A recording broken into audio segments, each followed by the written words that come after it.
Добро пожаловать в Медельин. Если вы думаете, что вы ничего не знаете об этом городе, вы заблуждаетесь. Этот город когда-то был домом для известного наркобарона и миллиардера Пабло Эскобара. Некогда одно из самых опасных мест в мире превратился в очень красивый и развивающийся город. Как так вышло? Давайте узнаем.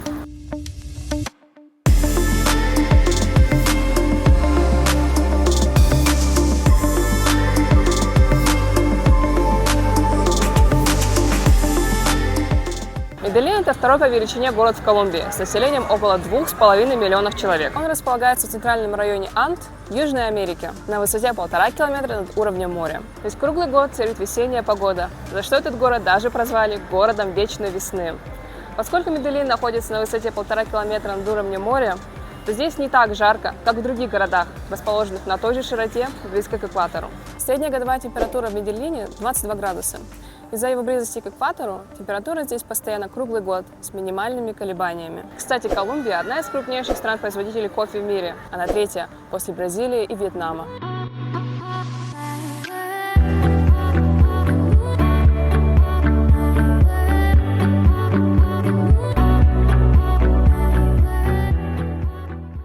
Вход в ботанический сад бесплатный, но на входе нас проверили наши документы, записали наш возраст, откуда мы, имя, фамилия и номер паспорта. Колумбия находится в пределах так называемого кофейного пояса или бобового пояса, то есть области земли, где можно выращивать кофе. Уникальность Колумбии заключается в том, что она находится в гористой местности. Анды пересекают Колумбию с севера на юг 3 параллельными горными цепями. Кроме того, есть и другие горные районы.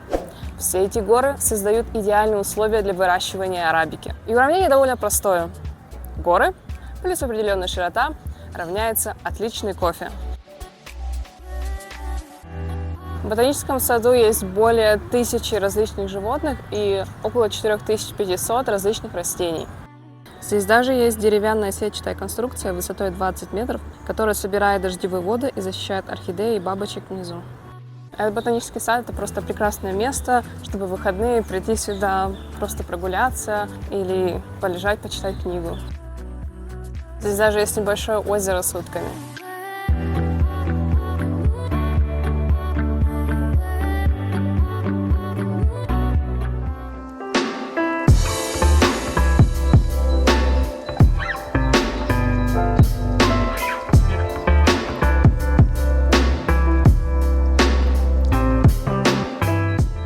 Мы сейчас с вами находимся в районе, который называется Коммуна Треса. В 80-х и 90-х годах это место было одним из самых опасных мест в мире. В то время это место служило штаб-квартирой для наркобарона Пабло Эскобара. С конца 80-х и начала 90-х годов группировки ФАРК и ЕЛН оспаривали контроль над этим районом, поскольку этот район был стратегически важным. Отсюда осуществлялись отправки оружия и наркотиков. Экспансия этих незаконных группировок вышла из-под контроля до такой степени, что она стала национальной проблемой, так как войны между этими группировками оставляли много убийств каждый день. И даже сейчас местные жители до сих пор помнят трупы на улицах. Эскобар был убит в 1993 году, но местным жителям от этого не стало легче жить. Район перешел под контроль группировки ФАРК, но все изменилось в 2002 году, когда правительство решило заняться этой проблемой. Здесь было проведено 10 военных операций, самыми значимыми из которых были Марсиаль и Орион. Результатом операции Марсиаль была смерть 9 мирных жителей, 3 из которых были несовершеннолетними. В октябре 2002 года была проведена операция Орион, которая была самой значительной и последней. Она включала в себя 1500 офицеров, 2 вертолета и 1 танк здесь, в коммуне Треса. Операция продлилась 3 дня, в течение которых вертолеты обстреливали с воздуха жилые дома, ранили и убивали мирных жителей, прячущихся в своих домах.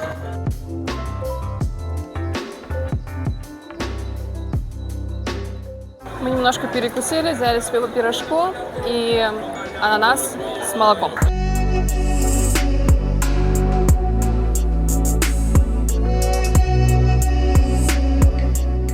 Правительство вложило немало средств для развития коммуны Треса. Сюда провели метро, построили эскалаторы и провели канатную дорогу. Сейчас этот район абсолютно безопасен, но невозможно забыть темное прошлое этого района. Мы ходили здесь на экскурсии с местным гидом. Он жил здесь раньше, до 2002 года. На улице его ранили ножом в шею, и он чуть не умер. На следующий день его семья собрала чемоданы и уехала в Испанию.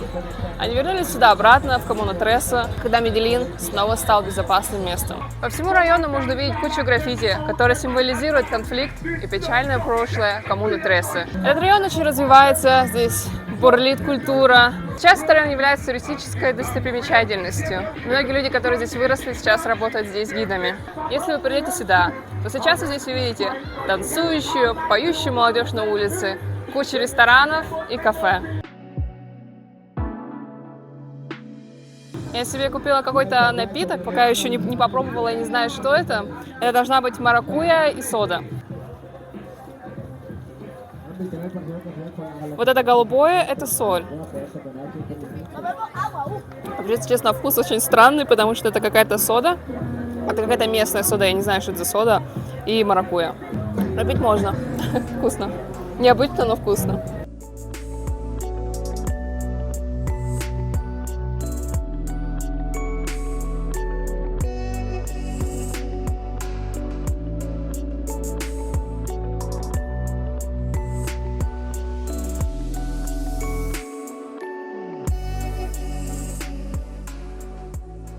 В коммуне Треса искусство выражается не только в граффити, танцах, песнях. Здесь также находится бесплатная художественная галерея. Располагается она рядом с эскалатором. В этой галерее два брата-художника из коммуны Треса выражают свои чувства через картины. Здесь можно полюбоваться яркими, необычными картинами и купить себе сувениры.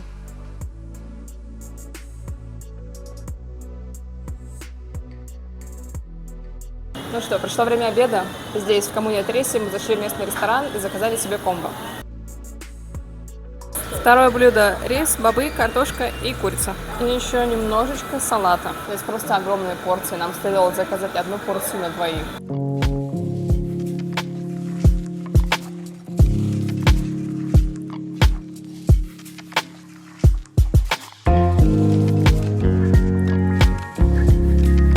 В Медельине очень удобная система общественного транспорта, состоящая из метро, автобусов, трамваев и канатной дороги. Вообще в Медельине не обязательно сейчас носить маски, но когда мы пришли в метро, мы обнаружили, что у всех людей на лице маски, и походу это обязательно в метро. Поэтому мы вышли из метро на улицу, а на улице какой-то мужчина продавал разные товары, мы купили у него маску за 1000 песо. Сейчас нам нужно купить карты метро. Comprar tarjeta.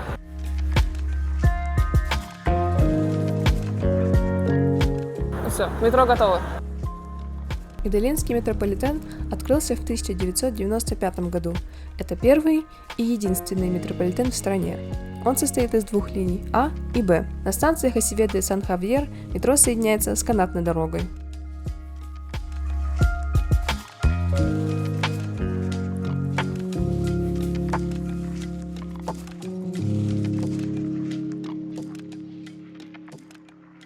Сейчас мы пересаживаемся с голубой ветки на оранжевую ветку. Здесь интересная станция. Прибывает поезд, открываются двери с обоих сторон. С одной стороны люди заходят, а с другой выходят. Мы сейчас едем до станции Ля Аурора. Это конечная станция для желтой ветки канатной дороги. Сейчас мы идем на желтую линию Хота. Так как Медельин стоит на холмах, то здесь было принято решение построить канатную дорогу, которая тоже является частью общественного транспорта в Медельине.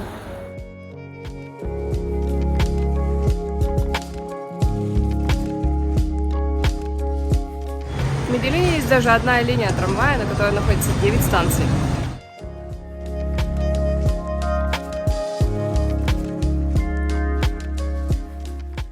Для того, чтобы воспользоваться трамваем, нужна та карта, которую мы купили ранее. Чтобы попасть на саму остановку, нужно пройти через турникеты. Что меня удивило, так это люди, свободно гуляющие по путям.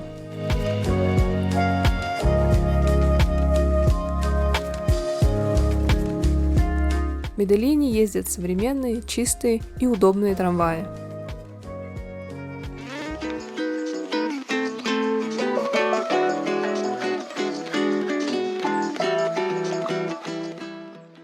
Если вы собираетесь посетить Медельин, вы, скорее всего, захотите остановиться в Эль-Поблado. Это очень красивая часть города. Здесь проживают тысячи иммигрантов. Здесь очень чисто, красиво, безопасно. Также в Эль-Поблado находится очень много разных отелей и ресторанов на любой вкус. А еще здесь находится один очень крутой торговый комплекс. Куча ресторанов и магазинов практически находится под открытым небом. Внутри иногда даже идет дождь, а еще там растет даже дерево. Здесь нужно быть очень внимательным, потому что в этом торговом комплексе иногда даже ездят машины.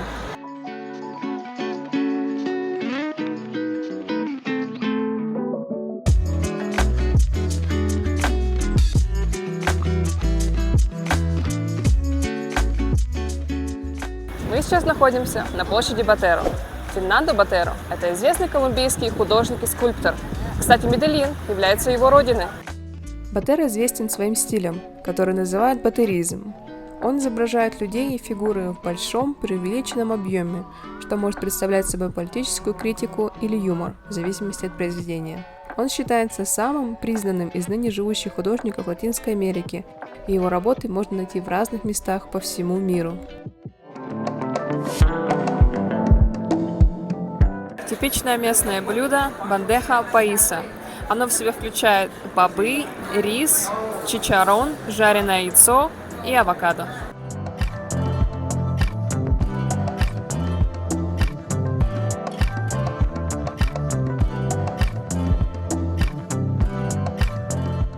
Мы сейчас ехали на такси, наш водитель нам рассказал, что он жил здесь во времена Пабло Эскобара, и он ходил в школу. И он нам рассказал, что каждый день, когда он шел в школу, он просто видел трупы на улицах. В 1995 году здесь была только одна статуя. В июне того же года, во время концерта, у основания этой статуи взорвалось 10 килограммов динамита, в результате чего 30 человек погибли и 200 человек получили ранения. Левая группировка ФАРК взяла на себя ответственность за этот взрыв. Они заявили, что это было послание тогдашнему министру обороны Фернандо Ботеро Зеа, сыну скульптора Ботеро. ФАРК заявили, что атака была направлена против министра обороны из-за его нежелания вести с ними переговоры о мирном урегулировании, и что их целью было лишь только разрушить статую его отца. Мы пришли в парк Эксплора, мы только что купили билеты. Билет нам обошелся в 32 тысячи песо.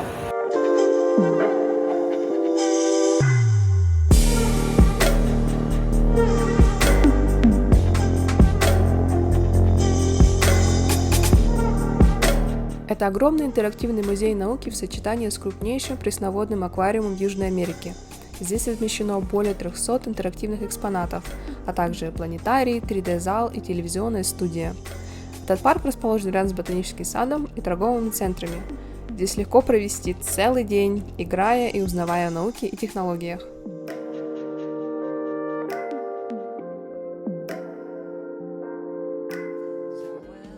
На часах сейчас 8:30, и мы едем из Медельина в Готапе.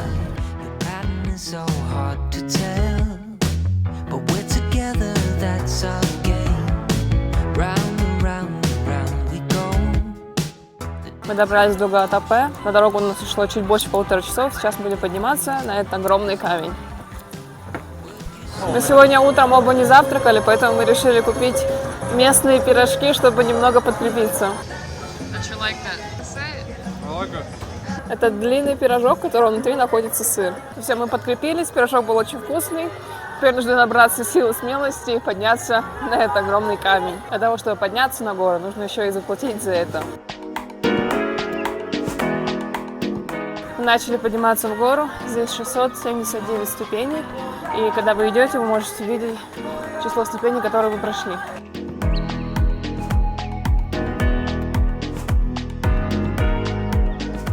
Прошли только 280 ступеней, но отсюда открывается просто шикарнейший вид.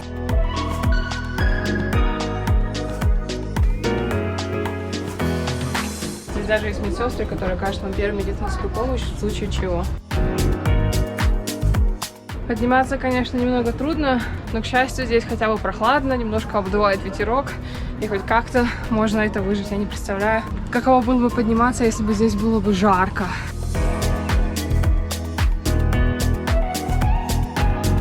Мы поднялись на горы, у нас на это ушло примерно 22 минуты. Здесь есть куча ресторанов, куча сувенирных магазинов, есть 2 небольшие смотровые площадки и очень много людей.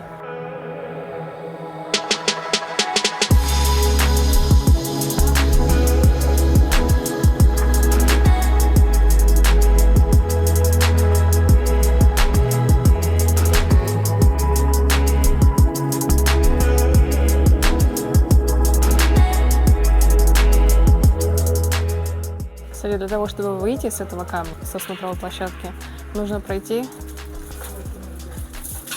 через магазин с сувенирами.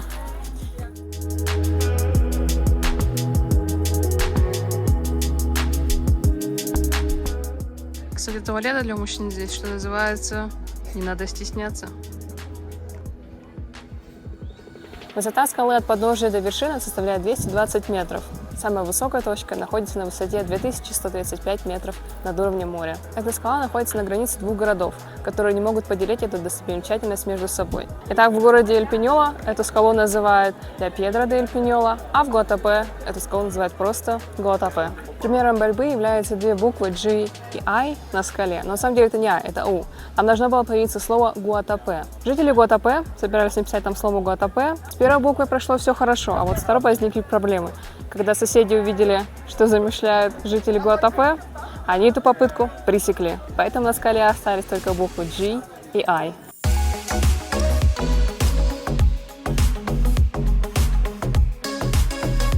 Ну что, пришло время спускаться вниз. Здесь две лестницы. Одна ведет наверх, а вторая вниз.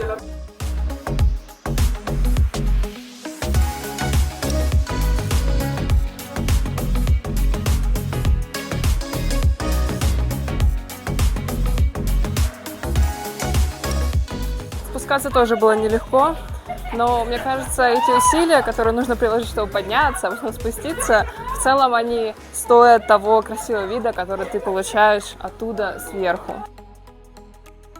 Как тебе гора? It was cool. Тебе понравилось? Yes, I liked it. Тяжело было? Huh? Was it hard? Yeah, especially going down because there were so many people. You had to. Going down was harder than going up? Yeah, because there were so many people. Вообще там две тропинки, одна вверх, вторая вниз. Но на одном участке ремонтировали часть тропинки, поэтому две тропинки сходились в одну. И то есть по одной узенькой тропинке люди поднимались и вверх, и спускались вниз.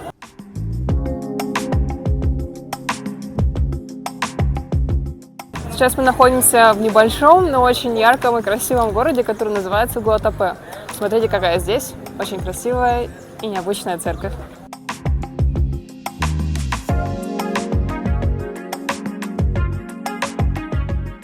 Сегодня такая довольно облачная погода, но хотя бы не идет дождь, так что нам, можно сказать, немного повезло сегодня. Здесь все дома такие яркие, цветные, а еще здесь ездит тук-тук, как в Таиланде.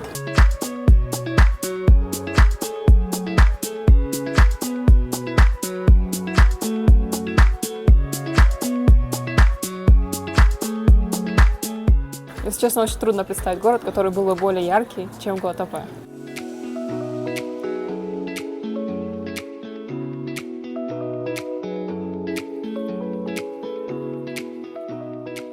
Мы только что забрели в какой-то шоколадный магазин. Там же его делают, там же его продают. Pretty good. Hard to chew. All the coffee beans. Better than in Costa Rica. No. А сейчас мы собираемся посмотреть на ту же самую скалу, только с другого ракурса.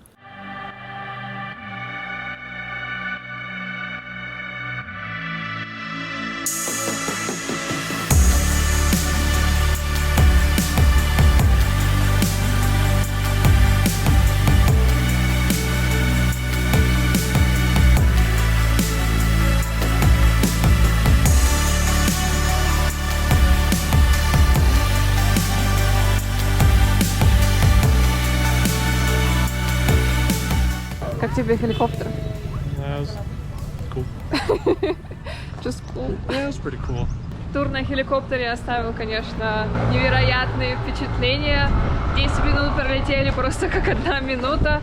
Было очень красиво, просто роскошный, шикарный, великолепный вид на озеро, на Гуатапе, на Эль Пиньола, на скалу.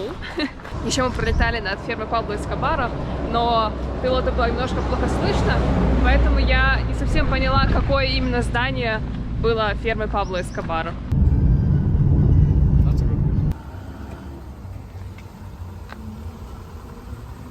Мы остановились в маленьком месте, которое является репликой Эль Пиньола.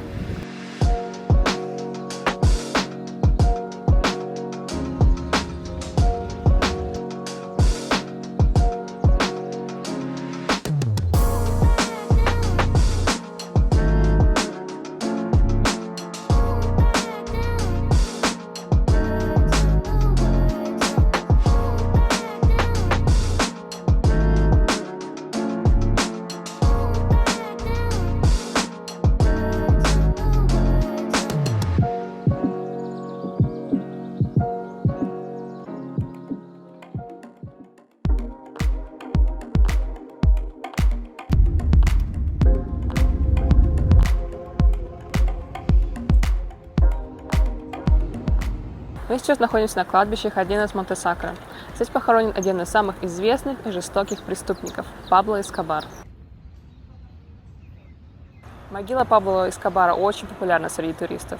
Здесь организовано очень много туров, которые включают в себя поход к могиле Пабло Эскобара. Сегодня понедельник, и сейчас 10 утра, и туристы просто одна группа за другой приходят посмотреть на его могилу. Недалеко от Пабло похоронен его двоюродный брат Густаво. Это был второй лидер медельинского картеля.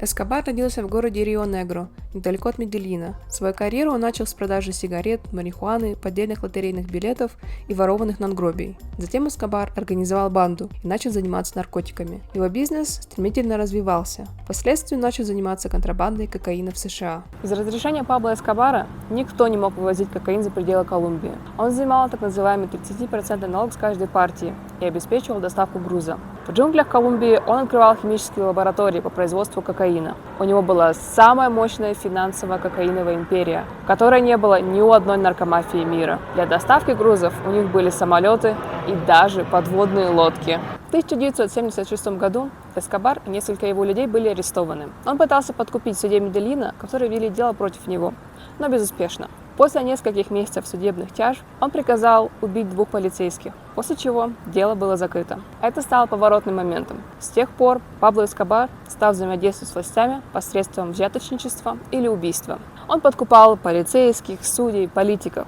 А если подкуп не работал, то в ход шел шантаж. Картель работал по принципу «плата о пломо». К 1979 году медельинский картель контролировал более 80% кокаиновой индустрии США. 30-летний Пабло Эскобар стал одним из самых богатых людей в мире. В Медельине он прокладывал дороги, строил стадионы, возводил бесплатные дома для бедных. Здесь, в Медельине, он приобрел славу Робина Гуда.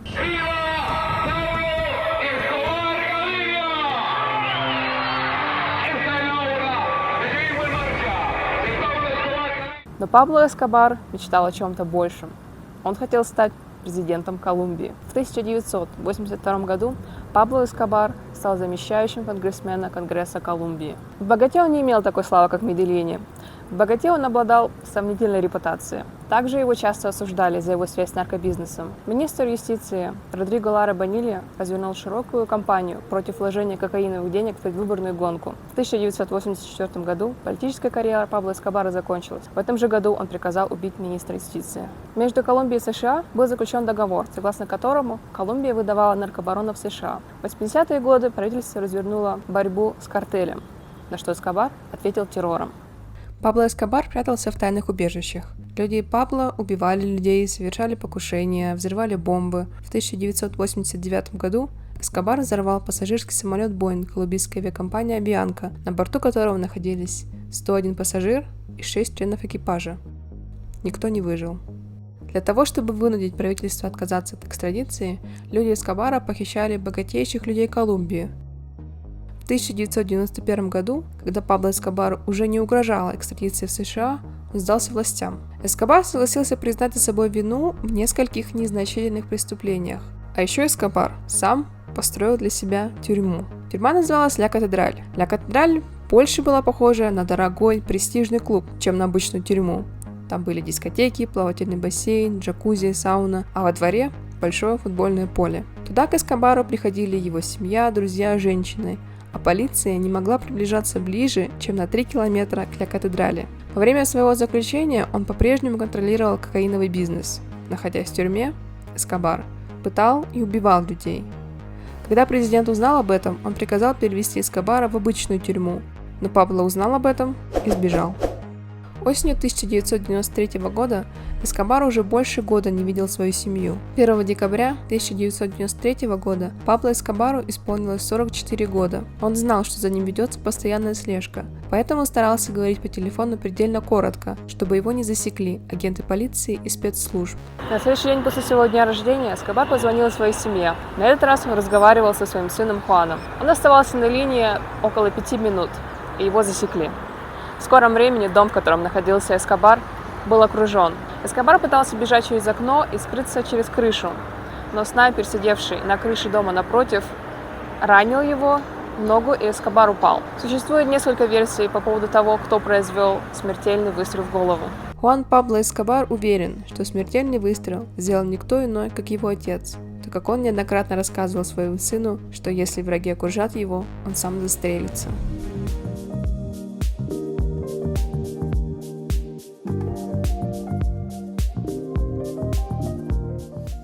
Медельин – это город с печальной историей. Сейчас это больше не тот опасный город. Сейчас здесь вы встретите добрых, улыбающихся людей, красивую природу, вкусную еду и удобный общественный транспорт. Если вы собираетесь в отпуск в Колумбию, то не забудьте посетить Медельин.